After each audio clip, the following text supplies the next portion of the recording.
Hey, and welcome to Thrive, building healthy relationships for lasting success. Over the last several weeks, we've been talking about solve your solvable problems. Well, today, we are finally going to wrap it up. All couples argue, right? All couples fight. We've all been there. But it's how they fight that distinguishes whether they'll be dubbed a master of relationship or a disaster of relationship. So compromise is essential to managing conflict in the relationships. It makes sense. You have two people, they have an idea how to solve the problem, but they cannot take two separate approaches if their goal is to function as a team. So compromise and negotiation are imperative. And negotiation is only possible after you followed our previous steps. Remember, a soft startup. If a difficult conversation starts softly, it will end softly. Right. It will normally end well. If a conversation starts harshly, it's not going to end so well. Secondly, receive repair attempts. Thirdly, keep calm. Do some self-soothing if need be. Take a break. Go to your happy place. Calm down. And then the cornerstone of compromise is accepting influence. You see, for compromise to work, you cannot have a closed mind to your spouse's opinions and desires. You don't have to agree with everything your spouse says or believes, but you have to be honestly open to considering their position.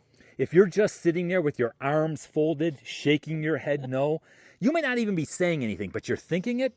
Well, when your spouse is trying to talk to you about a problem, it's not going to go well, right? Your discussion is going to go nowhere. Men, remember, men stereotypically, we have a harder time accepting influence from our wives rather than vice versa. So not accepting influence is a real liability when it comes to conflict resolution. Often compromise is just a matter of talking out your differences and preferences in a systematic way.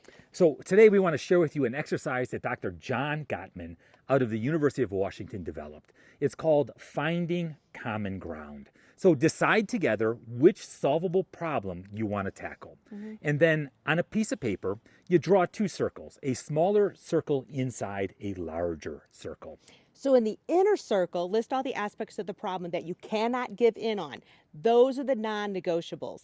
And in the outer circle, list the aspects that you can compromise about. And remember the Aikido principle of yielding to win?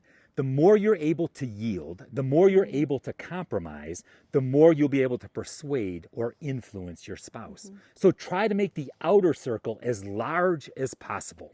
So once you've filled out your circles, come back together and share with each other and look for the common basis of agreement. And remember all the other skills that we've taught you over the past couple of weeks, namely that softened startup and then that self-soothing. If you start to feel flooded, if you start to feel overwhelmed, take a break. You see, the goal is to develop a common way of thinking about the issue so that you'll work together to construct a real plan that both of you can live with.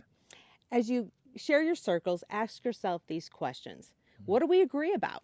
What are our common feelings? What's most important? And what common goals do we actually share? And in all honesty, if you're grappling with a solvable problem, following these simple steps will lead to a reasonable compromise. The last principle for solving your solvable problems is be tolerant of each other's faults. Yeah, don't get bogged down in the if-onlys. You know what I mean? If only she was taller. If only she was richer. If only she was neater. If only she was, I better stop right there. But if only she was something, then all of my problems would be solved. You see, as long as we have this attitude, conflict will be difficult to resolve. Until you accept your spouse's flaws and idiosyncrasies, you will not be able to compromise successfully. So instead, you'll be on this relentless campaign to alter your spouse. So conflict resolution is not about one person changing. It's about negotiation and compromise. I've always said, do you want to be married or do you want to be right? So compromise is imperative for strong, healthy relationships. Try it.